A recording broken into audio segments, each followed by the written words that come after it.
everybody.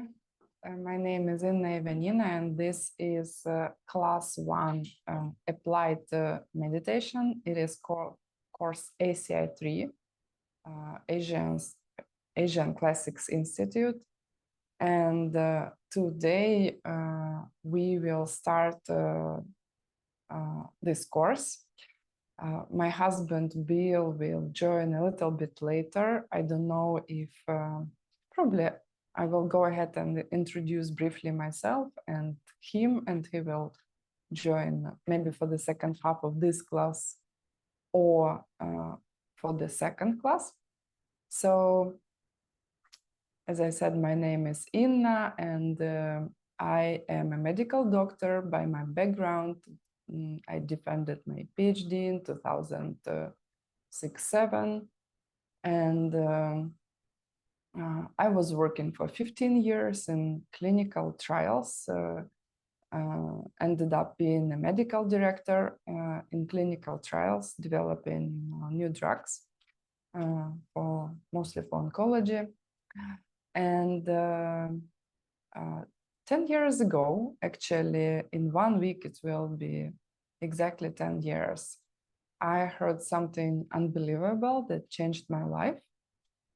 And it was actually an explanation of how this reality works. And in 2 words, you can say that, okay, a little bit more than 2, that our mind is more powerful than we can realize.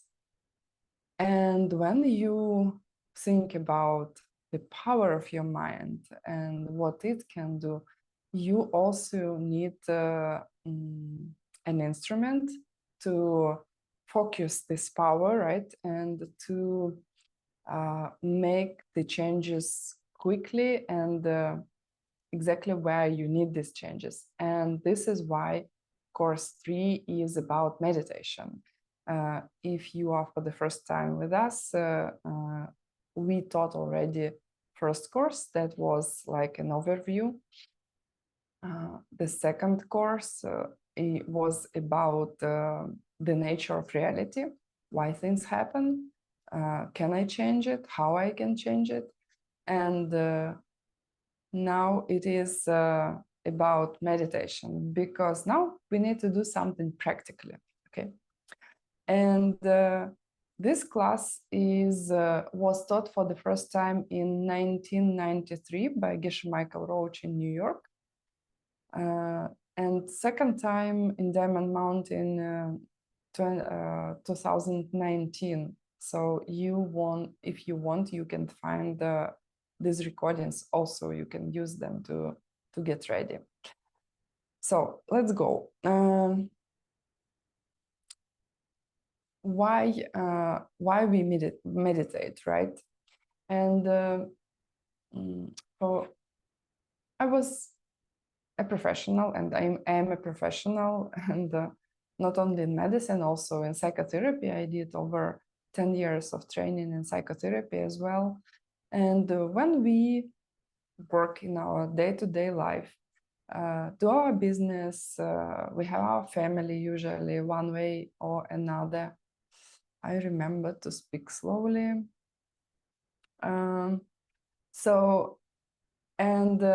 In real life, we tend to think that either you can have your job, your business, you are a professional somewhere, either you are good with your family, either you have your spiritual path. And in our system, we think that you can be all 3 of that. Actually, if you are a really good meditator, you will be able to be successful everywhere, because everywhere you can keep this focus to achieve what you want, right? It's a cool thing. And I remember when I started to study, try to meditate over 10 years ago, it was quite weird. Nobody would meditate. Like nowadays people, they even know brands of cushions for meditators, right? And 10 years ago, it was really something something unusual, right? Very hipster thing. So we are in better conditions right now. It's not an unusual word, and still another profession that I have, I'm a simultaneous translator, and what is interesting when you translate, you realize the languages are not equal at all. There are words that are absent in some languages and present in other languages. Like there are words they say that in Eskimo language, there are like 17 synonyms for different colors of white snow. There are words absent or the meaning is slightly different from one language to another one. Like, for example, in Tibetan, there is no word for guilt. And for example, I was raised in culture, it was a very important word. So you have to deal it, right? And in Tibetan, there are lots of words for meditation. And today we will go through some of them that are really important. Okay, so the course is called Applied Meditation because if you practice it, and we will try to give you all the tools that you could really start meditating during this course. We will do also short meditations during classes that will be hopefully very helpful for you. And the reason why you want to practice meditation, apply to your daily life, because your life will get better, much better. And the consequences of your good meditation practice are larger than you can imagine. I think I will go ahead and do some more practical stuff in the beginning. So if you do not have a consistent meditation practice, what is consistent meditation practice is if you meditate 5-6 days a week, whatever timing is for you, right? If you didn't meditate last week, 2 weeks, 1 month for some reason, and you meditated before, it means you should restart. Believe me, I have a lot of experience with ups and downs in my meditation practice, and I know that I will not succeed if I will try to go back to the timing I was before. Like if I didn't meditate for 2 weeks and before I meditated for 1 hour every day, then I have to restart as a beginner. Maybe my progress will be faster, but I have to restart. What does it mean, restart? It means we do very small meditation sessions, 10 minutes, and then you can add 1 minute a week. If you will add 1 minute a week, then in 1 year, you will meditate definitely full 1 hour, no problem. So the first class that we will cover today is about how to prepare for meditation. Actually, let's go through the subjects of the course. There will be a text called Lamrim Chenmo, written by a famous Jetson Kappa. And there will be also a part, and we will start with this, everything you ever wanted to know and didn't want to ask about meditation. Like first, how to get ready to meditate, how you prepare to your meditation. Because the reason why I love this lineage of teachings, because they have lists for everything. Like very similar, you come to IKEA, you get an instruction, do one, then you do two, then you do step 3, then you get 4. Very similar to this, you will get all the lists you need to know to get ready to meditate correctly, to know what to meditate on and what to expect, right? And what problems you will have to fight. So we will study 5 things. First, how to get ready to meditation. Second, the 6 conditions for meditation environment, like where you should meditate. And this is very important.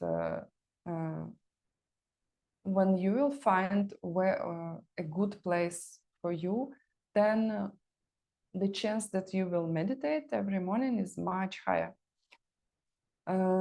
Then you will hear about the correct meditation posture. There are 8 points in it, and then what is the actual mental process? What will be going on when you will start meditating? And I remember I first met this information. I was thinking, wow, it is so elaborate. I mean, it's difficult to imagine that somebody could just, could just have some fantasy about it, because it is so detailed. And then what is magical when you start meditating and you make your progress, and you see that what you get actually corresponds to actual levels of meditations, then if you have a very thorough, accurate description of, like some classifications give 9 stages of meditation, some give 10 stages of meditation. If you have all this detailed description, and you according to the description that you've been on level 1, then level 2, then you have your accurate perception, right? You remember in your mind how it was, and then you get to level like 4 or 5, and you think, okay, this description must be correct because I can confirm on my experience what's going on in my mind. It does make sense, right? And then when you see description of later stages and magical things that happen at later stages, you think, okay, probably it's a good idea to practice meditation. If I reached at level 5, 4, 6, what was written, then probably they are right about further stages as well. And it is unbelievable.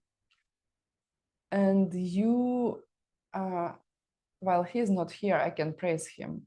You're very lucky to be at this course that will be taught by Bill.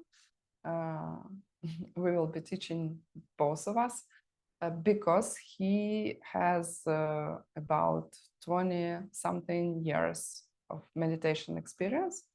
He has done his 3-year retreat, 1,000 days retreat, where he would meditate 4 hours every day and even more.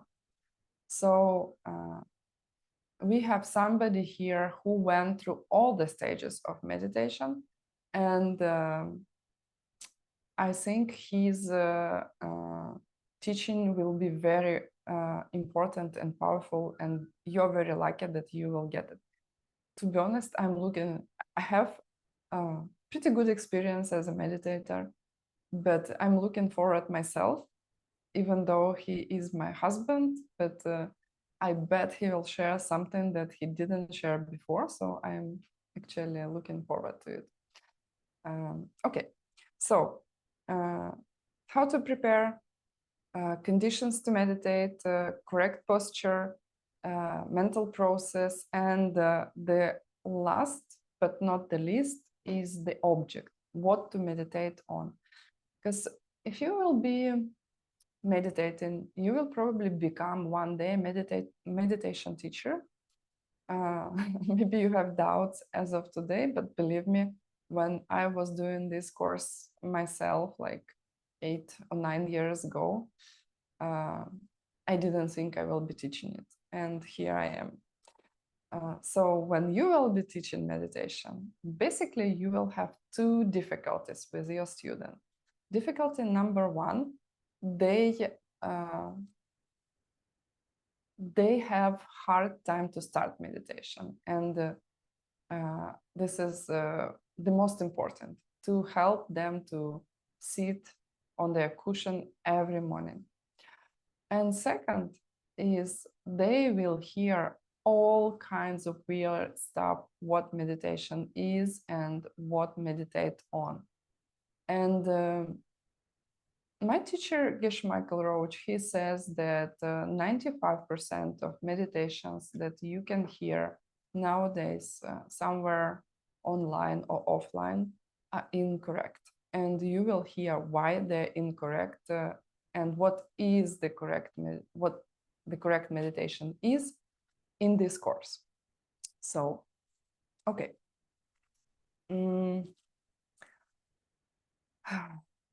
Let's probably start with meditation right away. And it will be a very short one. We will just try the taste of meditation. You can meditate on your chair. You can meditate on a cushion if you have one. Doesn't matter. It will be just 5 minutes and it will be very easy for you. Okay. Later on, we will go through all the details of the posture and the process. Now just make a decision that you will sit still for about 5 minutes and just make your back straight, close your eyes. You can leave them open if you want, but then you should be, your eyes should not be focused on something, unfocused eyes.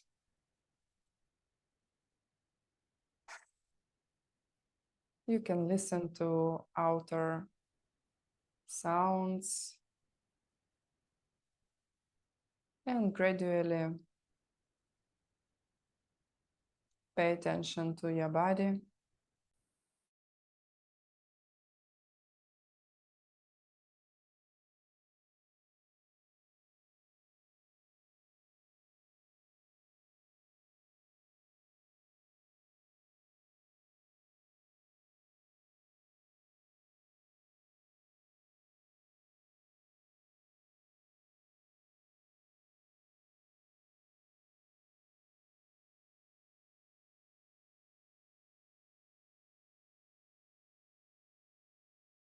Инна, мы тебя не слышим.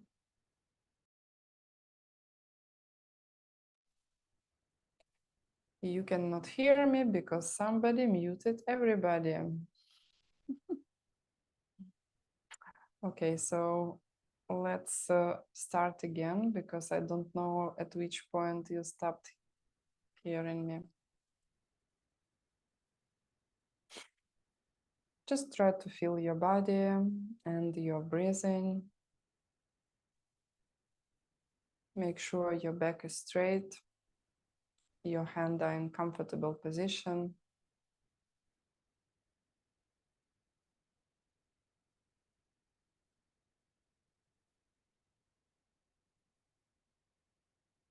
And then follow your breathing. Imagine that you are at the tip of your nose and you follow exhale and then inhale. You observe like warm air leaves your nostrils and cold air enters your nostrils. 10 times.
And now think about somebody who either helped you a lot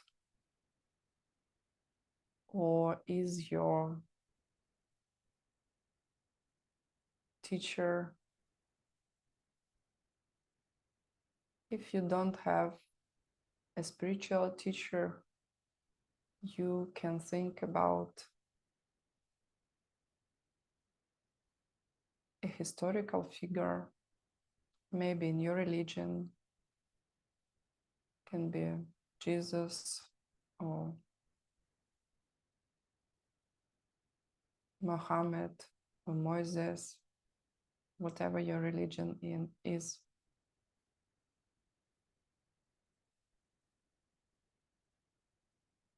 Any saint you know, or can be your parents, somebody who helped you a lot, or somebody who you think can help.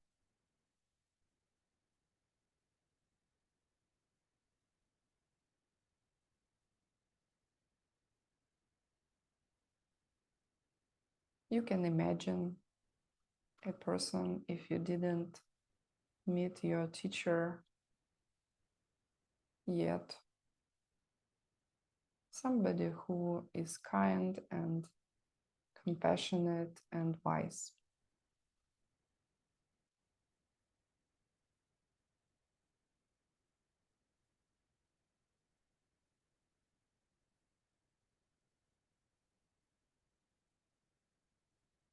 Maybe you feel like your husband or wife are teaching you, or your children, other people. Maybe you will remember your school teacher who influenced you a lot.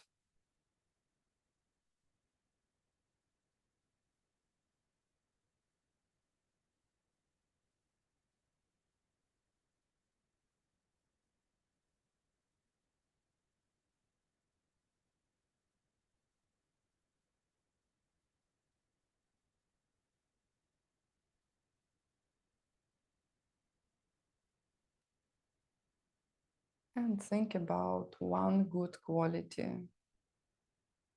they have that you admire and want to develop yourself.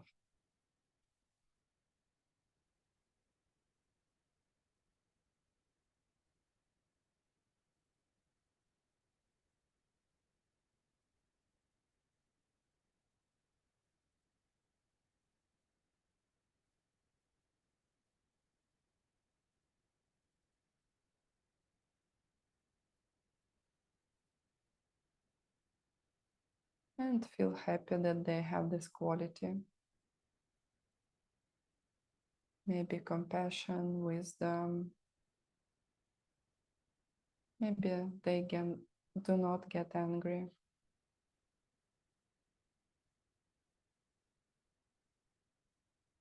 Any quality you admire.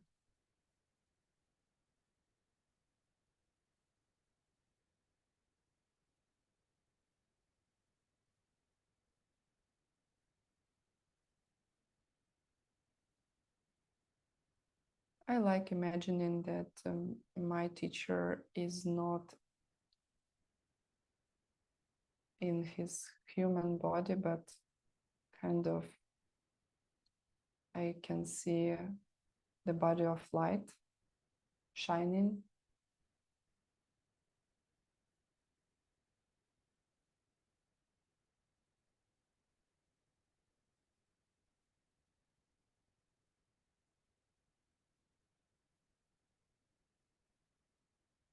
You can visualize them in front of you, very close. Almost you are getting physical sensations that they're close.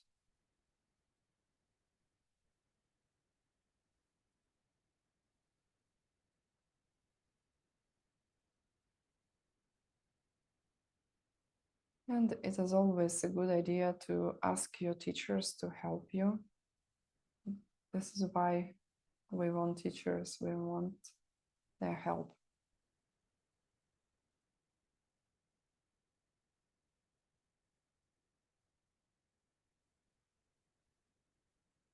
Now you can ask your teacher that you imagine to help you to start meditating or continue meditating consistently.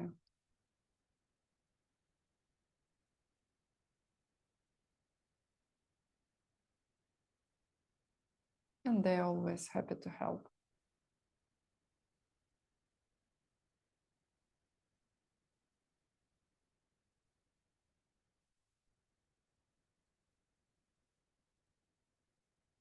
You can feel that their blessing comes in your crown, tip of your head, into your body.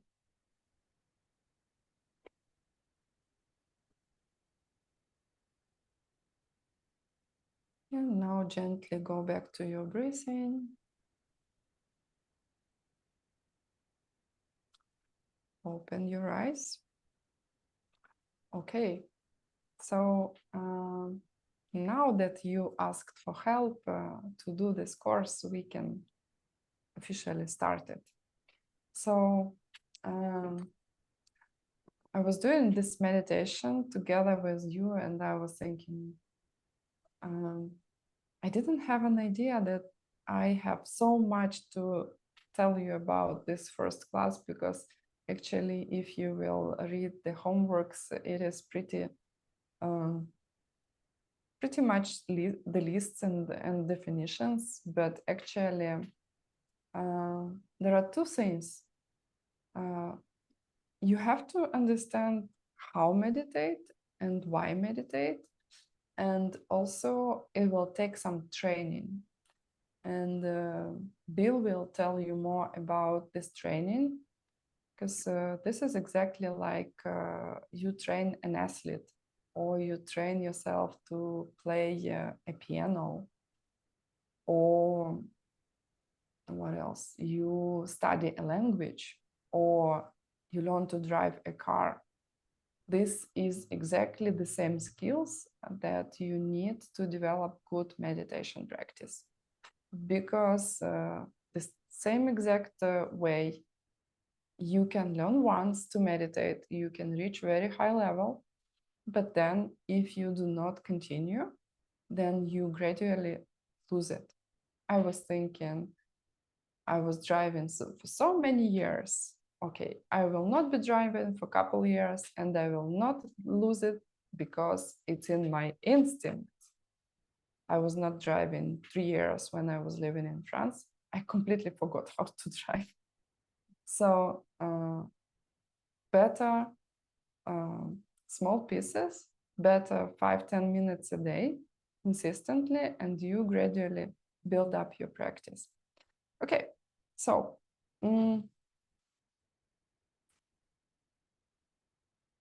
okay, I probably will say this one, and then we will start with the several important words for meditation. As I said, in English, there is only one word for meditation, and in Tibetan, for example, there are over like 10, probably even 20 different words, and we will study like 6, the most important of them. One thing that I want to tell you, don't get very serious about meditation, okay? Don't do it, don't make one more job, unpleasant job for you out of it. Be happy and make it your own laboratory, because to be honest, if you really understand what meditation is, you can be a really successful person, because you can use it literally everywhere, literally, and it will bring you to your success, whatever you are doing, I guarantee you. Many successful people, they claim nowadays they meditate. I mean,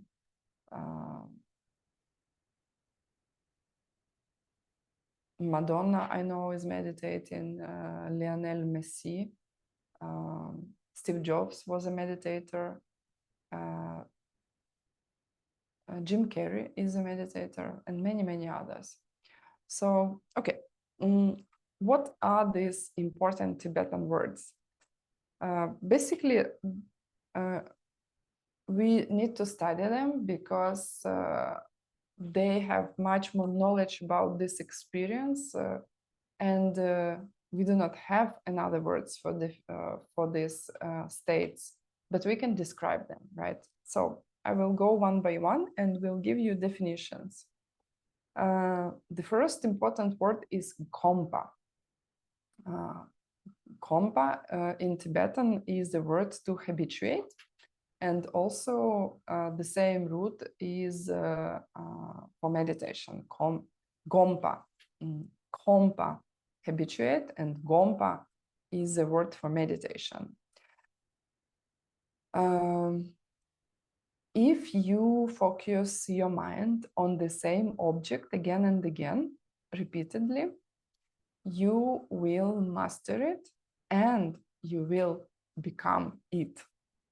This is why I decided to start this short, maybe for some of you, first meditation in your life, with imagining qualities of as cool being as you can imagine, you know, somebody who possesses all the good qualities like compassion and wisdom and kindness, because you want to put your mind on the object you want to become, right?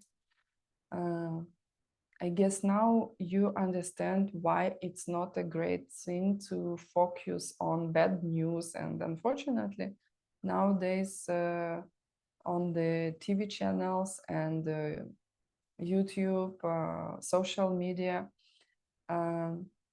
you do not see that people are interested in really cool things. But once there is a disaster or something, like you get millions of likes right away, right? So unfortunately, people do not understand when they really focus on bad things, like constantly criticizing something, right? They actually will get more of this in their life. So what we were focusing was the quality of a being who is supposed to be the best, the coolest being in your world. And this is why, because you will become these things. By the way, choose your teacher wisely, because you will become exactly like him or her with the time. In Tibetan, I will repeat, it's Gompa, meditate. By the way, I totally forgot, as always, that I have slides. Now you will feel much better. How can I do it? Just a moment. Let me figure it out. And I would like to thank our volunteers because they made these beautiful slides that I will start using right now. I was already too much in trying to make you happy with studying the coolest things that I've got, which is the meditation. Okay, let's see if it will work out. Okay. Am I sharing the full screen?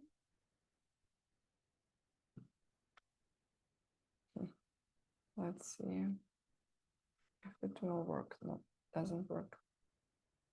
Okay, then I will do another thing.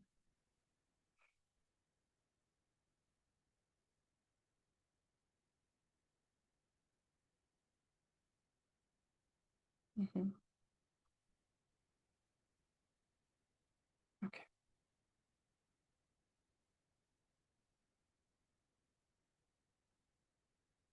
Okay.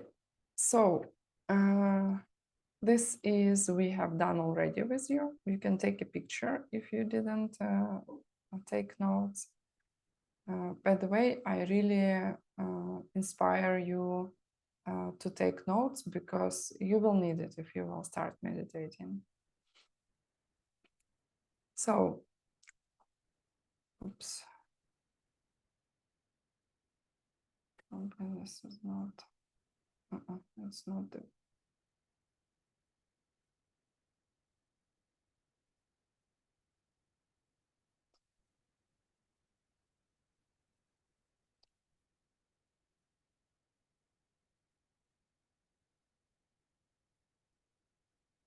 Okay.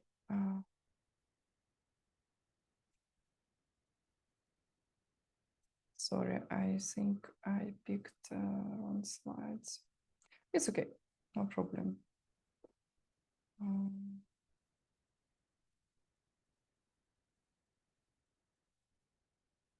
Okay, we don't really need slides. So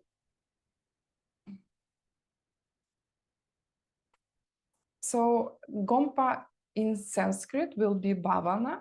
If you maybe you do yoga, you could hear this word in yoga studios.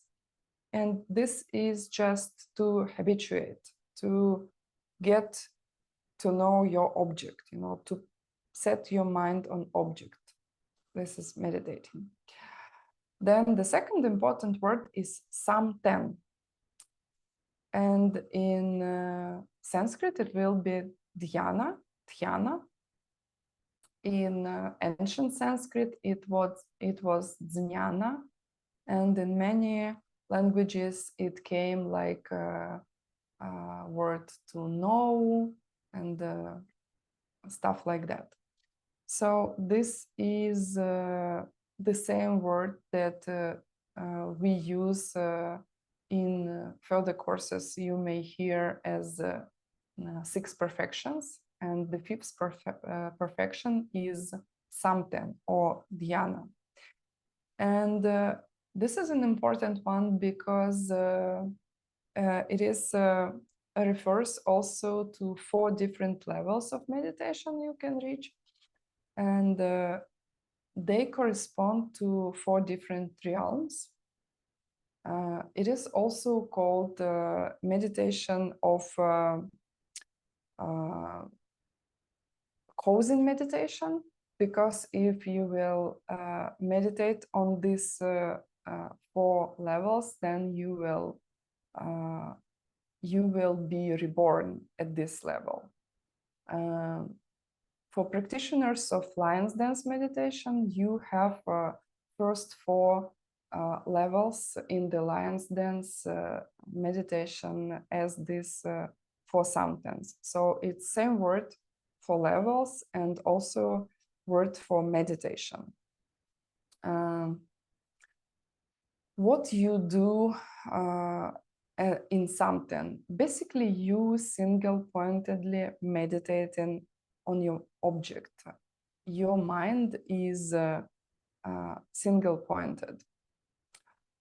Then another level, and by the way, if you did first 2 courses with us, you know what direct perception of emptiness is, or direct perception of the higher reality, of the absolute reality.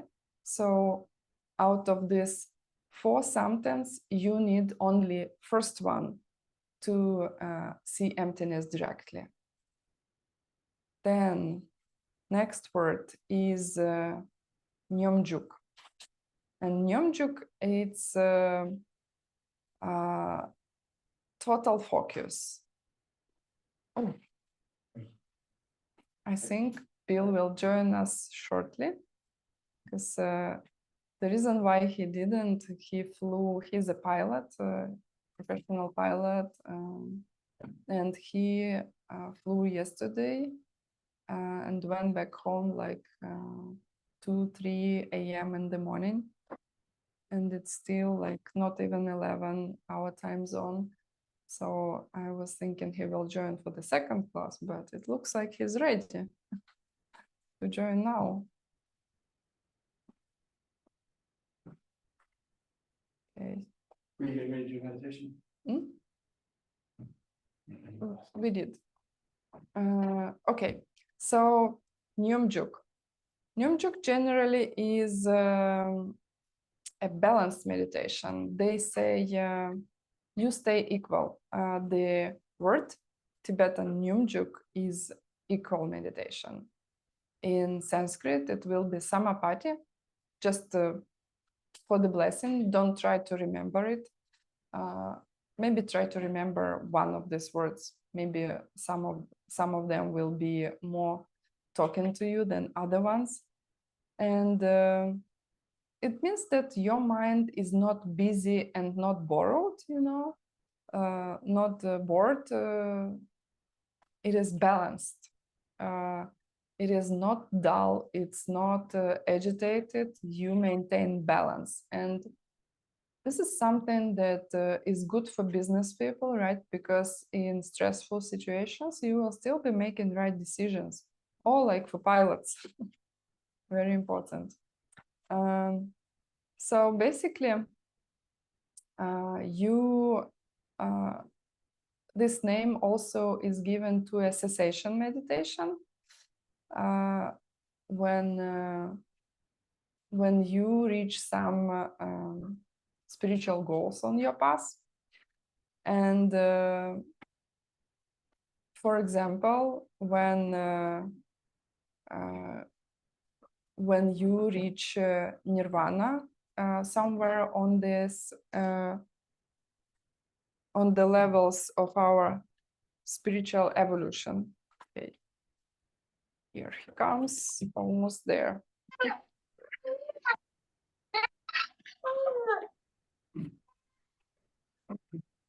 Yeah, Nyumjuk or Samapati. And you need also a microphone, my love. Yeah, you don't need. Just a moment, guys.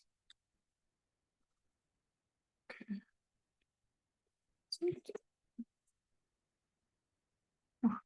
I apologize for being late. It's okay. I worked the last 2 nights late, and I would have just been staring at you blankly if I'd come earlier. Yeah. So basically, if you want, because I'm very happy that Bill joined, because I know that he had something really important to add for the definitions we did so far. 3 of them. We did Gompa, Samten, Mhm. and Nyumjuk. Something Nundik. Okay, well, let's keep going. You keep going and I'll follow with you. Okay, so the next one is called Nyamshak, and this is very close to the previous word, but it is there is an emphasis on balancing between two extremes. And usually this is what they use for the meditation on the path of seeing, when you actually are in direct perception of the absolute reality, of the higher reality. And it describes that you concentrate your mind on this object for a brief period of time. Nyamshak. And by higher reality, she's talking about the direct perception of emptiness. Yeah. And I call it the higher reality because we have new students who do not know what direct perception of emptiness is. Okay, yeah. Okay. Long story, hang on. Yeah, and you can listen to previous courses to understand more. Okay, and the last one is this? No, No, yeah, two two more. more. Shine. Shine is famous. This is actually what you want of meditation, right? Because it means that you are able to direct your mind single pointedly, to put it on the object, and the object dissolves, right? And Shanae actually is the Shanae and Shamatha. You're going to hear the term Shamatha quite frequently if you stay with these courses. And this one is really important because it's your meditation goal. If you're going to solve your problems permanently, if you're going to have, and again, we'll talk about it more, but this is the level of meditation you need to see that deeper level of reality. And this is, as we go through the course, we're going to talk more about exactly what it takes to get to this level. There's 9 different stages. We'll talk about it some more. And then after this course is over, we'll even provide more instruction to help you get to this level. But this is the big one. Like, if you're going to remember one definition in this list, this is the one: shamatha, shanae. This is your meditation goal to solve your problems. Mm-hmm. Something that I think is important, then when you reach shamatha, you feel a lot of good feelings in your body. It is very blissful. And this is not the goal of meditation. The goal of meditation is to use this single pointedness to direct it onto a correct object, to do something great with your life, right? This one's really cool. That non-Buddhist can get it. It's not in and of itself something that's spiritual. This is just, it's a capacity that everybody's mind has if they train it. And we'll talk more about it. But Shanae is the Tibetan, Shamatha is the Sanskrit. You'll hear those. So hang on to those 2 words. Yeah. Literally in Tibetan, it means your mind is in the state of quietude, of peace. Yeah, horrible translation. Quietude is an early English translation that doesn't get to the point, and it's horrible. So anyway, one more left. all right. By the way, do you want to add anything from your experience? Like we are talking about all these definitions, like Gompa, Samten, Nyumjuk, Nyamshak, Shine. Yeah, let's finish the definitions, and then I'll talk a bit about why we're even bothering to discuss it, which is a pretty cool discussion. Okay. So the last one is Tingenzin. This is, by the way, quite often in Tibetan literature. And this is a word to emphasize ability of mind to keep it single pointed. Like, for example, when you listen to, this is something you all have. When you listen to your favorite music and somebody calls you and you are so much in this music, you know, or you are reading your favorite book, playing your computer game probably nowadays. Yeah. My son can be totally single pointed. He does not hear anything when he plays. Yeah. What else? When you watch your favorite movie or some interesting movie, you know, like two heroes, like all these problems, you know, like they met, you know, COVID happened, they don't see each other, you know, like but they somehow he sneaks into the country for 1 month and a half, then they're separated again for 8 more months, but they get married online. You know, she tries to come in and she's stopped by she's not allowed to come in the country. Boy, it's interesting, right? And then finally, ta-da, they're together. And this moment when your heroes, like in the movie, all these troubles, and then they are very close to kiss each other, you know, and you're like, woo, in this movie. So this is the Tingenzin moment. If you're a professional in your job, probably you have these moments of Tingenzin, this deep focus, vivid. And in Tibetan, it's very interesting because it does not, the words are not at all like strong focus on something. The words are super blue sky holding, super blue sky holding. You're holding strongly to super blue. And what it means is that you have this clarity. The object of your meditation is vivid, you know, like when we did this short meditation with you, I told you that your teacher, whoever they are with you and they are vivid. You can smell the fragrance, maybe flowers from them. You can feel the warmth of their body, you know, next to you. So they are alive. And this is one of the characteristics of this strong focus, Tingenzin. You'll see the Sanskrit for this, and you'll see that the reason I'm going to bring this up is because you'll see it quite frequently if you read other books about meditation, and it's confusing. The Sanskrit is samadhi, and sometimes people will talk about samadhi being the goal, which sort of and sort of not. So what's the difference between Tingenzin, samadhi, versus Shane Shamatha? So Tingnan, so people say, oh, it's single pointed focus. Well, wasn't Shane single pointed focus? What's the difference? It's a matter of degree, and it's a large matter of degree. Tingnan Zin, that's a kid eating an ice cream cone, right? Like he's focused on Moroshina, right? Ice cream. Totally got his attention. He's not meditating.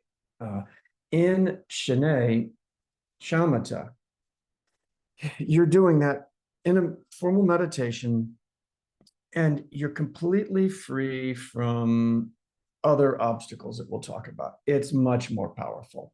It's 100 times more powerful. Now, can you get a lot done with Tingnan Zin? Yeah, businessman works all day long and he's focused. Shane we'll talk about it more, but there's dullness and agitation that keep you from being really clearly focused on your object. And at Shane, you've gotten rid of those problems. In Tingnan Zin, you've still got them. So it's the difference in power, right? And But it can be confusing because if you have Shane when you're meditating, if you have shamatha when you're meditating, when you get up, you carry that ability to focus with you off the cushion. And that's what people are talking about when they say you have samadhi, that your power to focus, if you're a good meditator, becomes much stronger off the cushion. And so Ting and Zin, have you talked about the three different realms? Just touched the samapati levels. Okay, well, this is a pretty important. Something.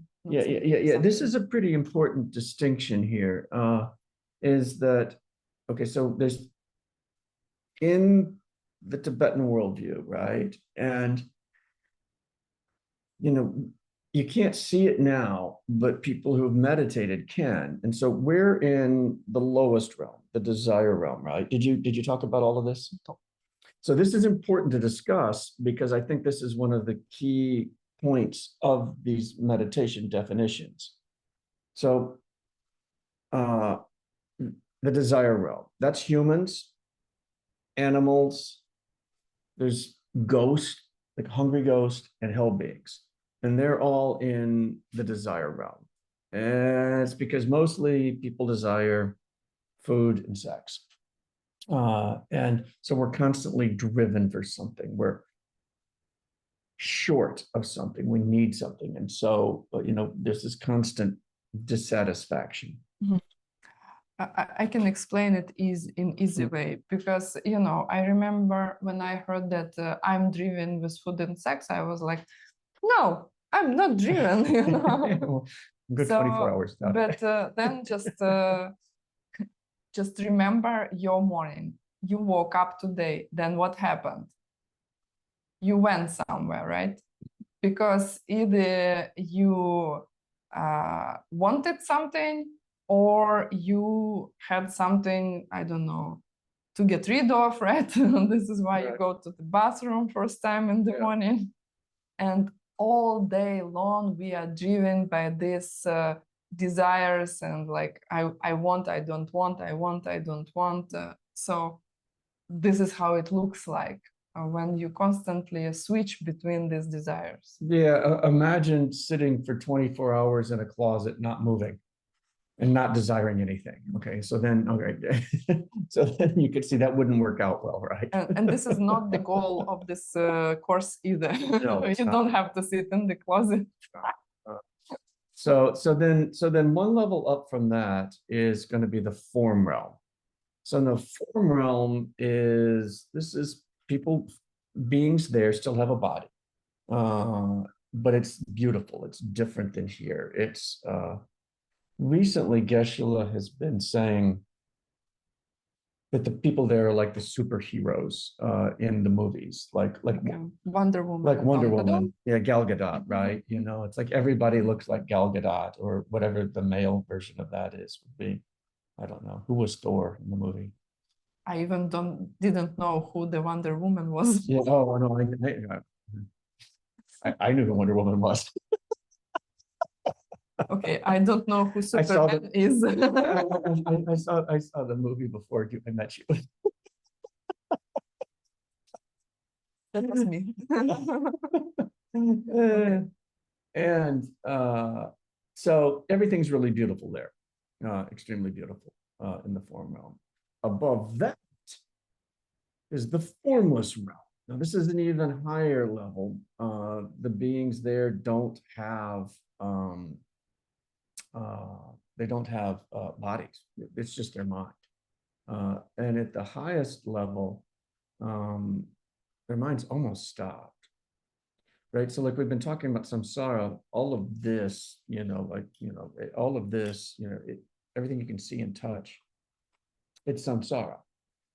It's also suffering in a way that's hard to understand. If for nothing else, because everything falls apart, right? You can't hold on to anything here.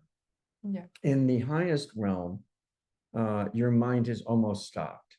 So you've gotten rid of almost all your suffering because there's almost no samsara. Problem is you end up coming back down out of it, and usually into one of the hell realms because you've burned up all your goodness.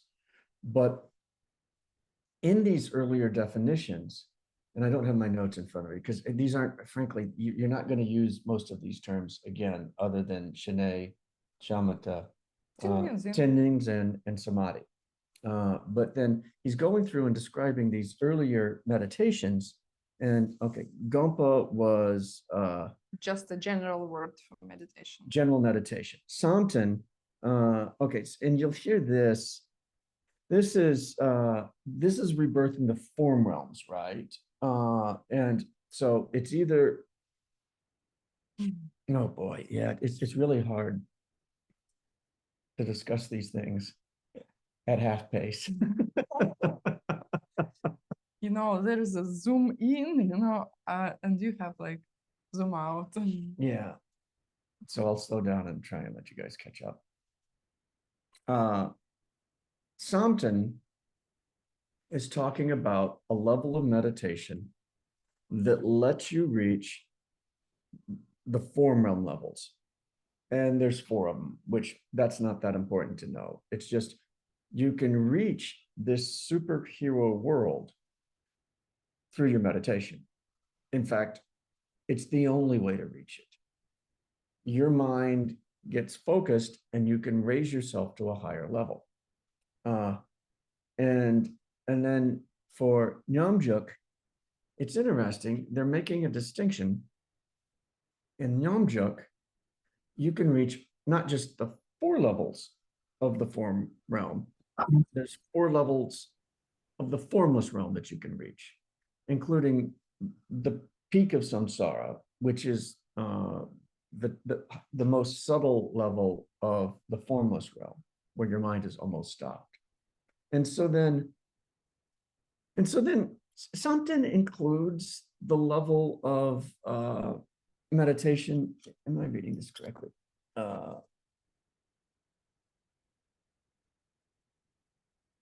Okay, yeah. And then Nyamshak, they're talking about the level of meditation. It's another word for the level of meditation you need to see the ultimate reality, to see the reality that's underlying this world that we're in, the one that makes enlightenment possible. And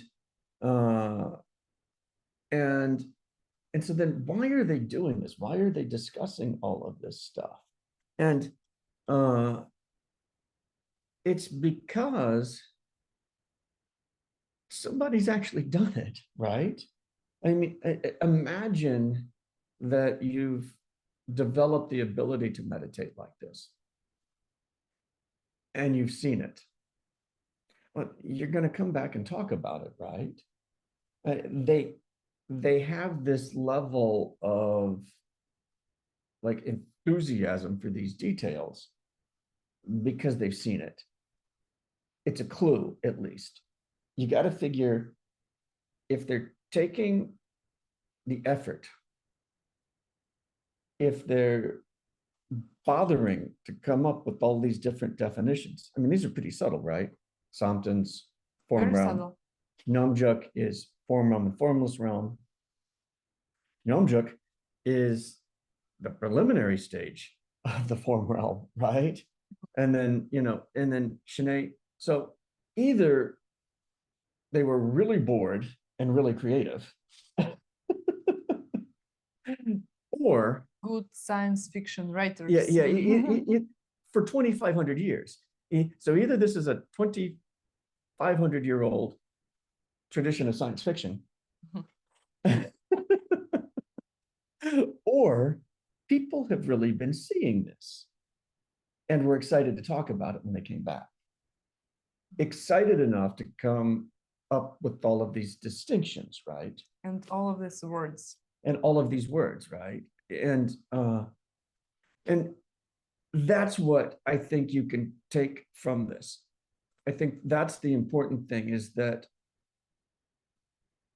if you're trying to decide whether this is valid or not, if you're trying to figure out whether karma, I can say karma in this class, right? You can. Wonderful. I don't like it, but we can. Okay, cause and effect.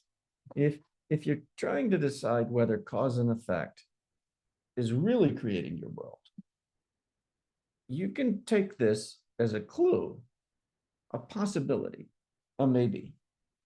Maybe if they were talking about things like this at this level of detail, maybe they knew what they were talking about. And then maybe the rest of the story is possible also, right? Mhm. It's really cool. But the terms aren't familiar. The language isn't familiar. Just Don't worry about it. two terms. Remember that Shanae and Shamatha are the same thing. It's Tibetan and Sanskrit.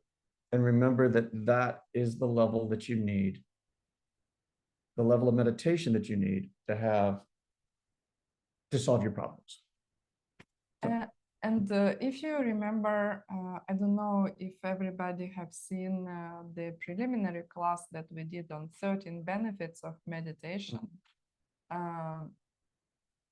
I really recommend you to watch this class, and probably you will want to meditate. This is the benefit number. You need shamatha to get all the benefits, starting benefit number 7. And these things, these level of meditations where people are reaching the form realm and the formless realm, there are groups here in America where lots of people are reaching it. Lots. Like, and I'm not going to tell you where they are because I don't want you to, and they don't know what they're doing. It's pleasurable. They're getting to a situation that's better than this for the moment. Temporary. It's temporary. And so it's like they're just going to spin back around. The cycle will keep going. They'll end up back in a hell realm. They're going to lose it. But it's really pleasurable. It's almost like a drug. And so we're talking about getting out of suffering altogether.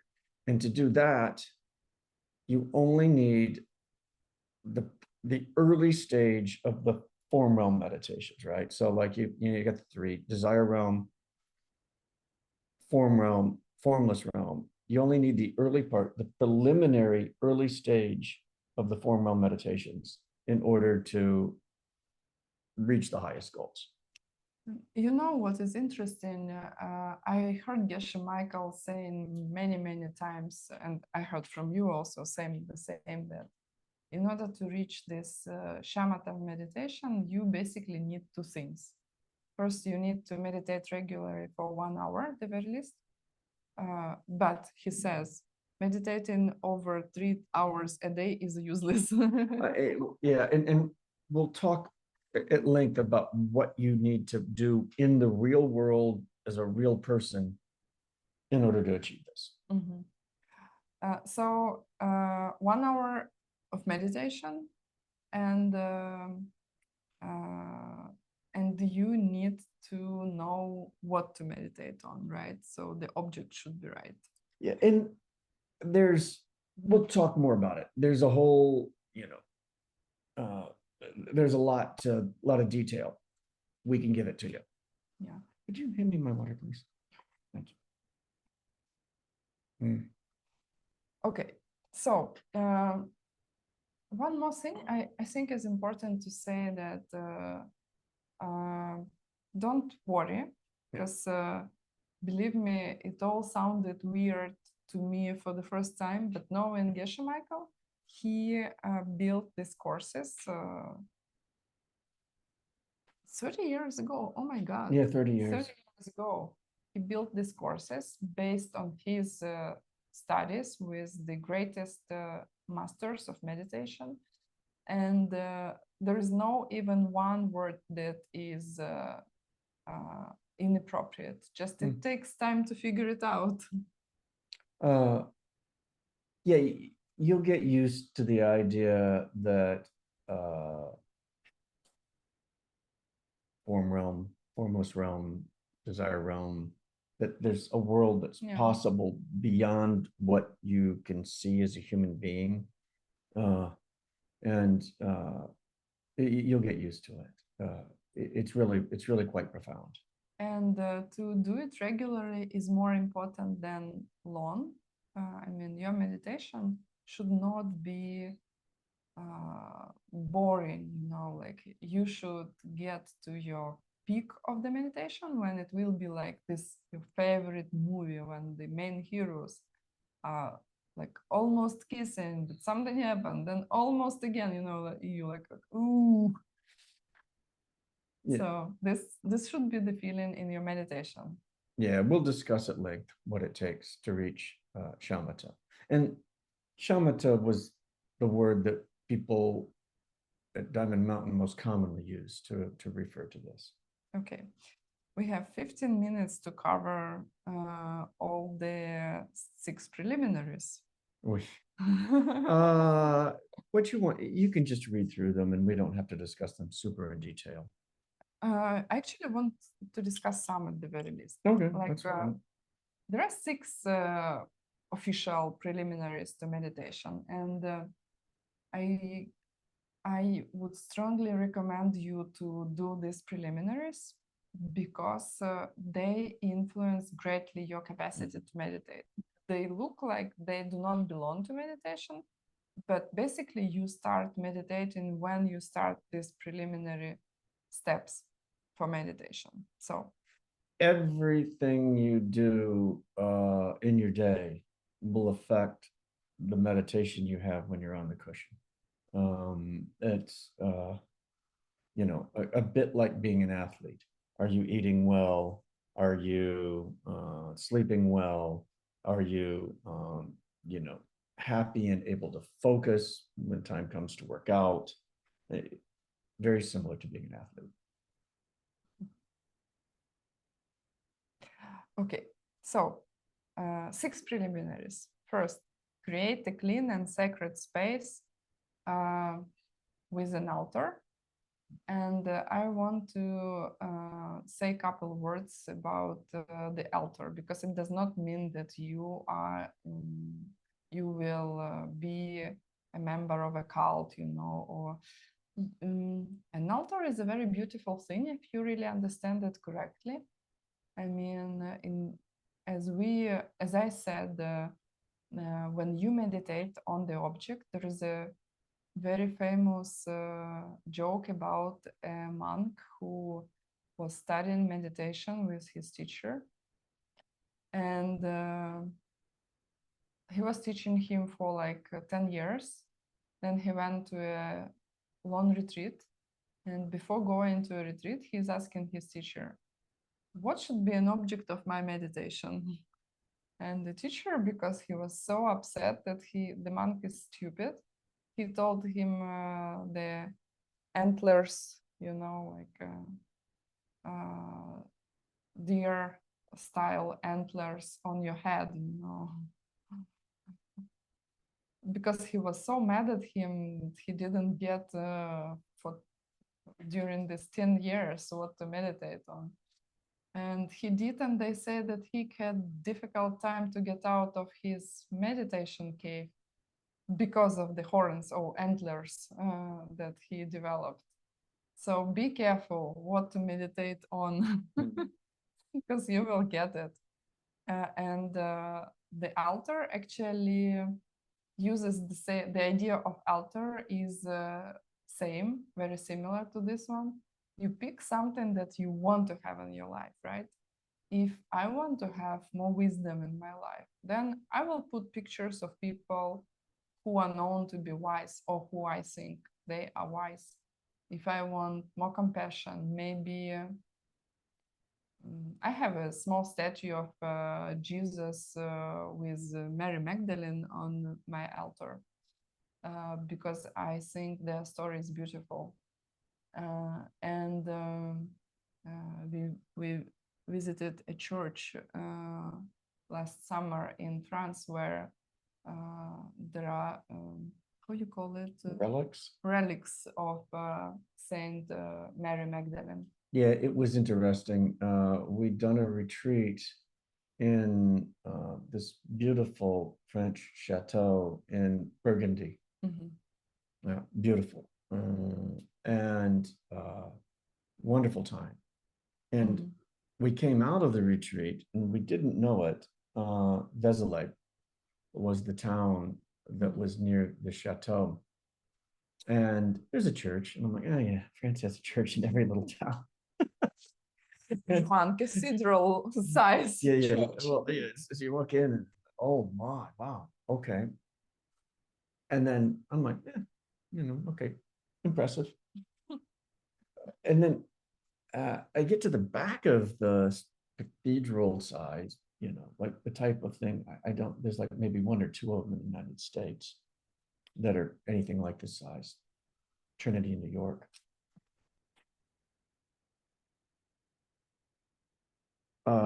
And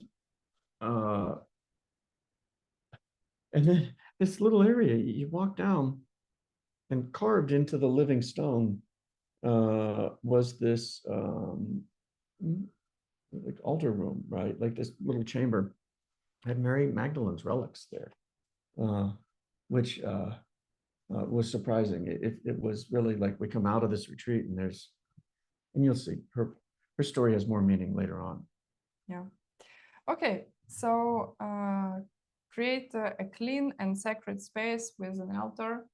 And this is important because if you heard about correlations, karmic correlations, so there is a book that was issued recently by Dharmakata Press, Geshe Michael's publishing house, and it was called All Kinds of Karma. It is on karmic correlations. It means that I do this, I will get this. I do this, I will get something else. And the correlation for cleaning the altar or anything that is sacred, for people, is that you literally create your future paradise. So it makes sense. And also it sets up your mind. Like Bill is very good at cleaning the space. He meditates, and I'm not as good. And you can see I'm a weaker meditator, obviously, than Bill. So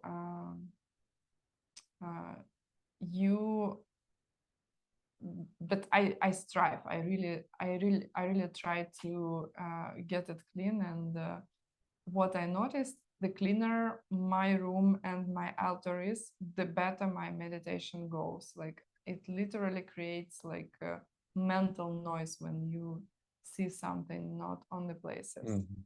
You can see there's other traditions have meditators, right?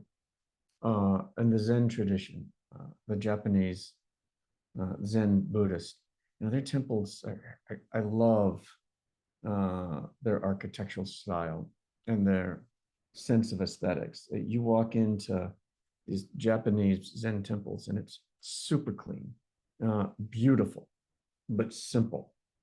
And that's very conducive to meditation because all the objects are not screaming for your attention, right? It's very helpful to have the proper external environment.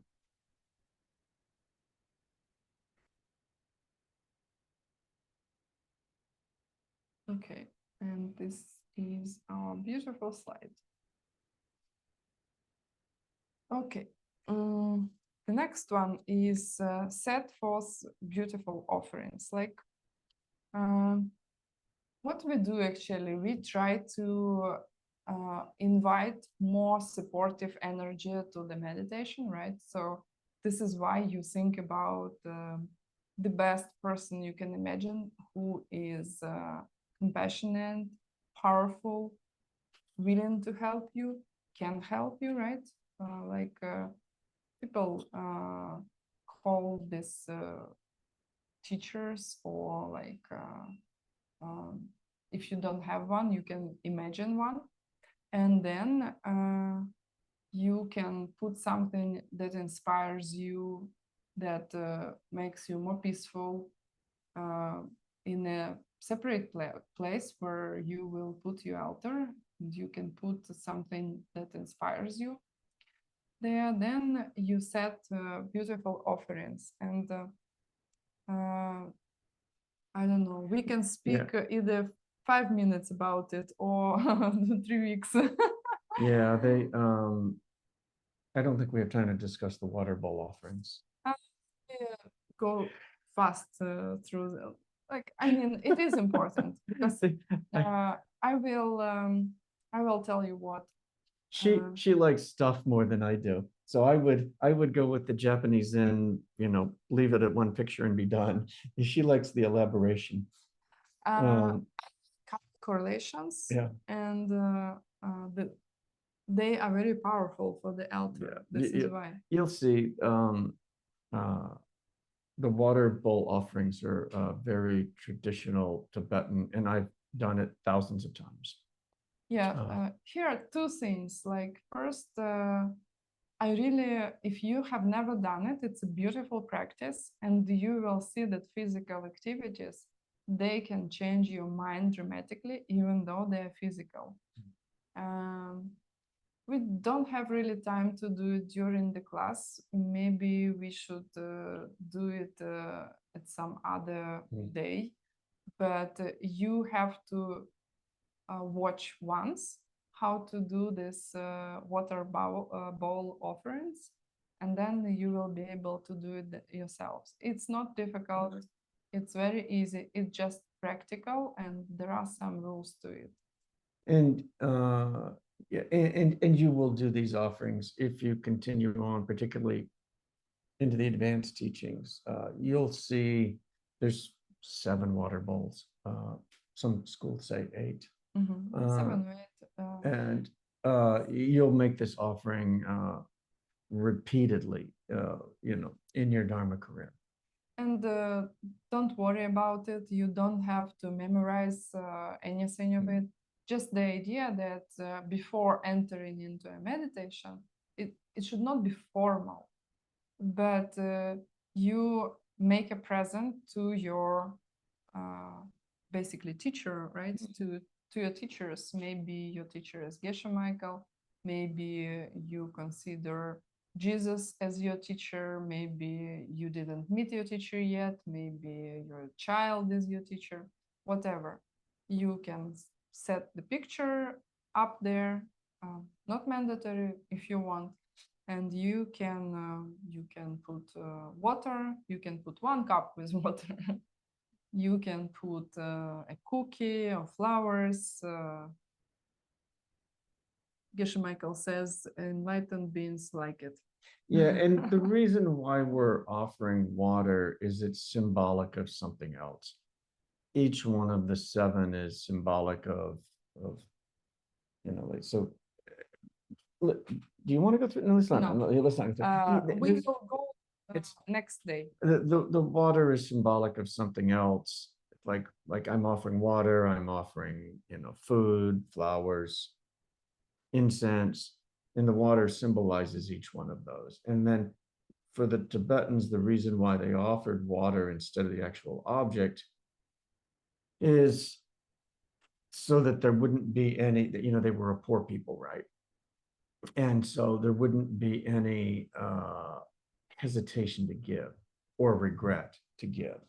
And that they were imagining that an enlightened being would see that water as representative of what they were offering. There were Tibetan monks like Lama Zopa, who that was one of their main practices.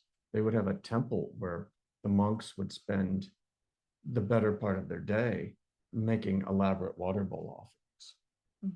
Yeah, it can be very beautiful, very elaborate. Yeah. Okay, then what we do next? So anything can be an offering, just something that you want to, Something pleasant. yeah, something pleasant. Don't offer a 1 week croissant, you know, Yeah, 1 yeah. week old, Yeah, yeah. No stale donuts. because you will get back what you offer. Worse. Or worse, yeah. Okay, next step is, so you cleaned your space, you prepared some offerings. If you don't have anything, imagine that you're offering something good to somebody who can help you. Like imagine that you offer imaginable flowers. Mhm. By the way, it's very traditional. It's in the Samantabhadra prayer, like clouds of flowers in the sky, right? In retreat, it was very, when in the 3-year retreat I did, it was really quite fun to have these really elaborate visualizations and to be making offerings. And there is a real power to it. So. Okay. So the next one is go for refuge and think about the wish for enlightenment. It's easy. You think about the challenges, problems you have right now. Think whether you will have further problems, like, for example, in 50 years or so. Will you have problems ultimately, even you do not think you have right now? And then you think that it's not that I didn't do anything. I probably did something to get it back, right? And you decide that you will work with your mind and you will become a better person. And you want this act, by this act, to help everybody else. That's basically it. I have problems, other people have problems. I'm working to help them and myself, first on myself. How it works in real life, like through refuge in the kitchen. If your husband yells at you, you do not yell back, right? You think, okay, why does he yell at me? Maybe I yelled at my kids, and you don't yell back. That's a real refuge in practical life. Next one. So you visualize holy beings, not necessarily Tibetan. I mean, this comes from Tibetan books, right? But you don't have to visualize Tibetan, I don't know, strange monks in robes. You can visualize everybody who you think can help you, right? Maybe in your religion, some prominent figures, right? And it's just to get some good vibes, you know. So you invite holy beings to come to your meditation and help you. And they can come, and they will help. So it's kind of important.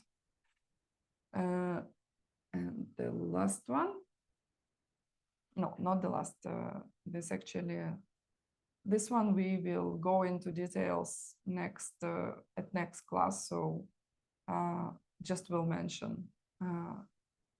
It's gather good energy and purify obstacles. And the whole issue with meditation, we actually have obstacles to meditation. And this 6 preliminary steps is, they are to temporarily stop your obstacles to meditation and get it done. Basically, it is, you know, when I was thinking about people like before they do something something great in early days of even Christianity and other religions, it was the same. Like people, they would try to purify themselves before doing something good, something important, right? Serious. Okay, serious is a bad word. Important. So this is same. Like you try to clean your heart before meditation to not to get any obstacles during it. And in one of the, I think it's the next class, we'll discuss this one in more detail. Yes. There's a series Yes. of 6 different things that you're 7. going to 7. Okay, yeah. On the Okay, 7 ingredients, right? I've got to memorize. I don't think about the number anymore. And you'll do this every time you sit down. Yeah. But it's a mental process, and we'll discuss it more next class. And it really does help you prepare beforehand. You can try to sit down without doing all of these preparations ahead of time and see what happens.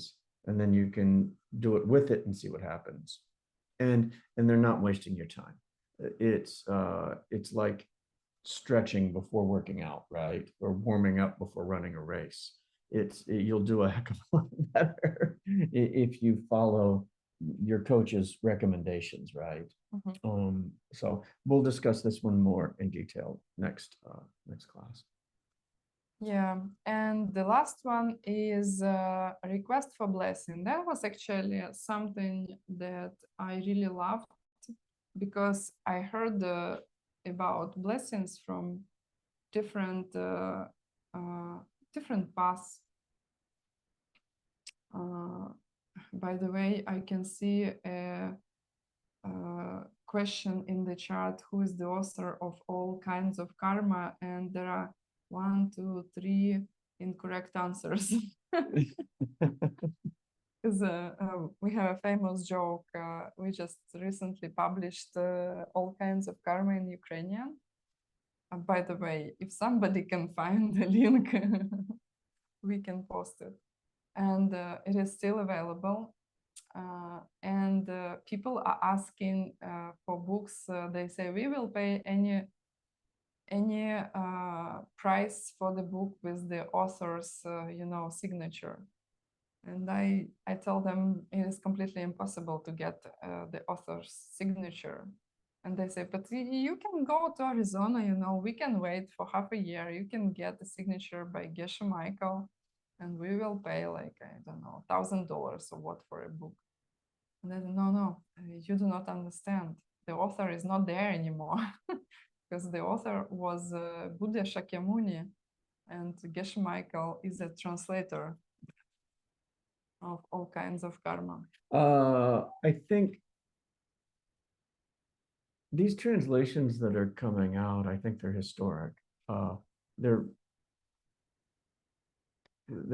will show you for the next class because we didn't think we will talk about books. Yeah, okay. Well, anyway, personally, whenever one of these comes out, I want to make sure I have the first edition because I think they're historically important. I think the translations are so good. These are the versions that are still going to be getting read 200 years from now, even after English has changed. It's going to be like the King James. Well, it's going to be better than the King James version of the Bible because that had some errors in it. Mm-hmm. These are really, really good. Okay, and one more thing, and then we have one question. I think we will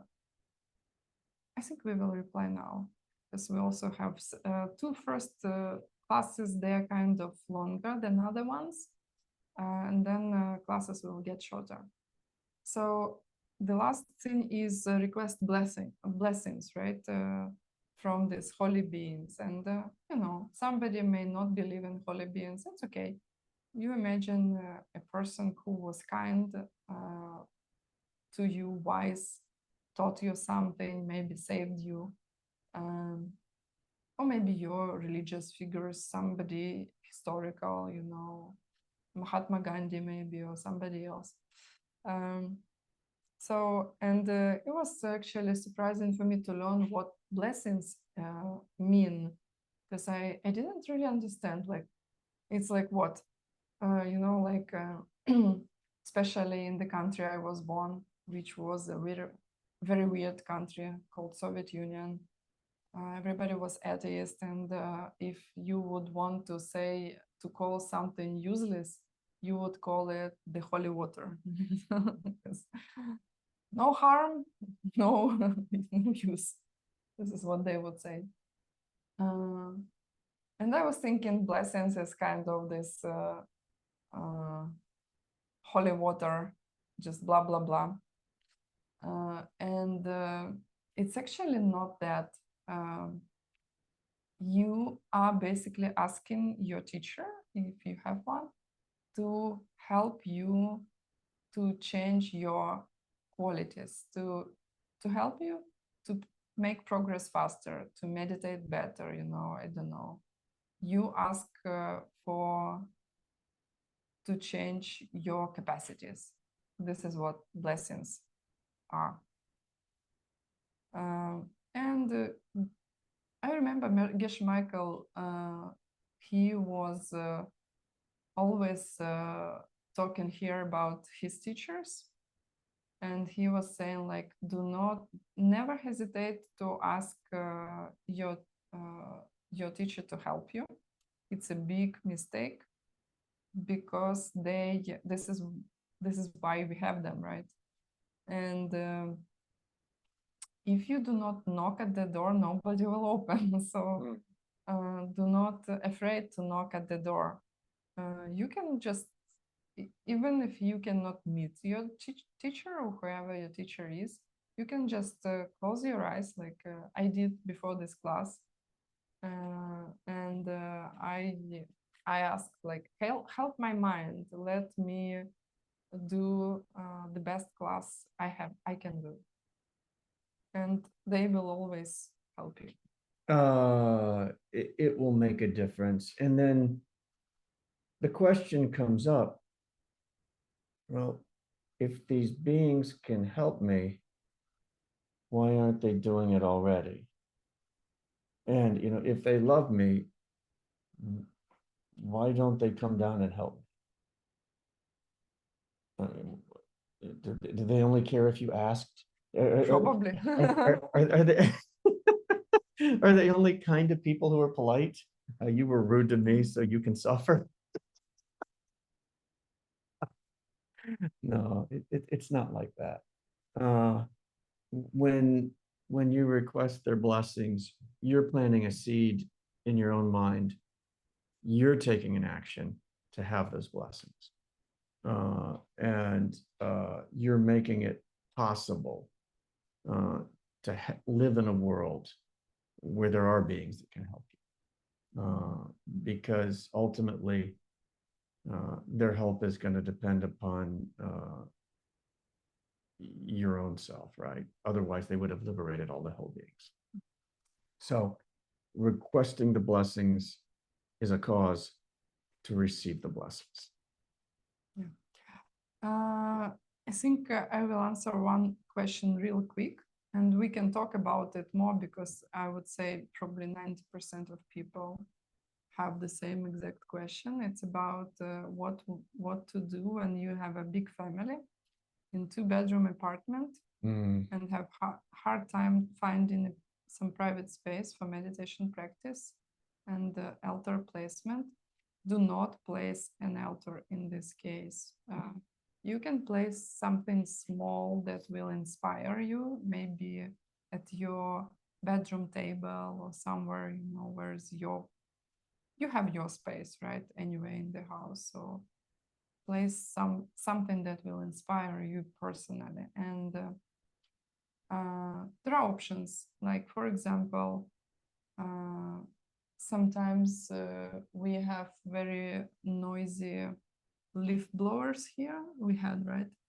And like, we rented a co-working space that is actually really calm, really peaceful, not noisy inside. So maybe you can find another place.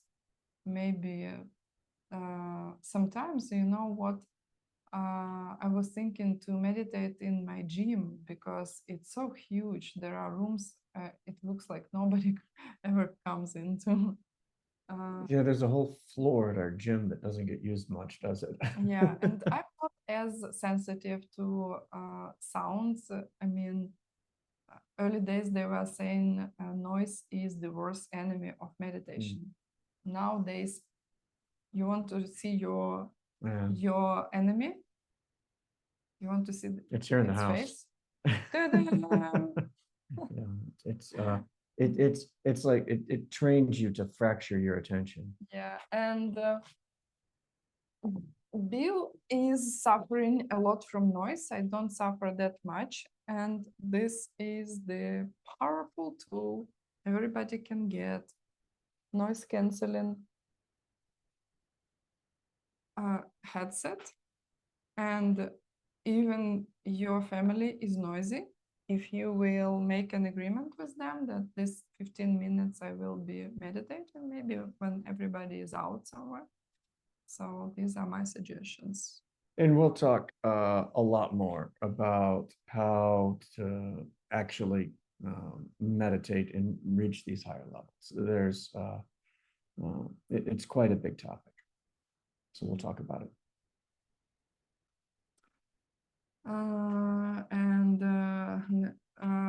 And yes, you with experience just practice every day. Start 10 minutes, not more, but we will talk about it later. And you will feel the difference between, like, there is a question, do you really feel these holy beings or not? Wait. You will become more and more sensitive.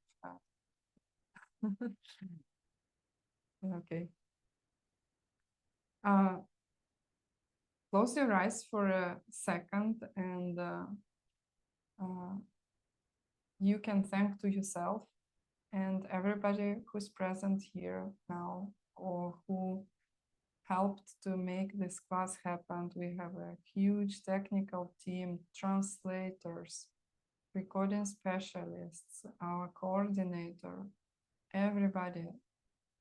The head office, they're helping immensely. So you try to feel gratitude to everybody who made it happen.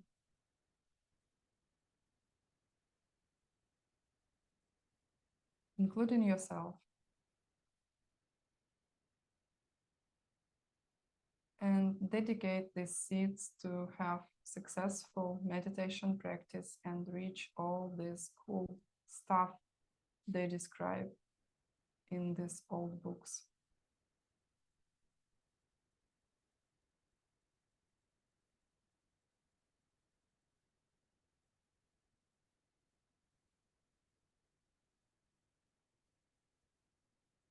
Go back to your breathing, open your eyes. I'll see you in 45 minutes. Thank you. Thank you.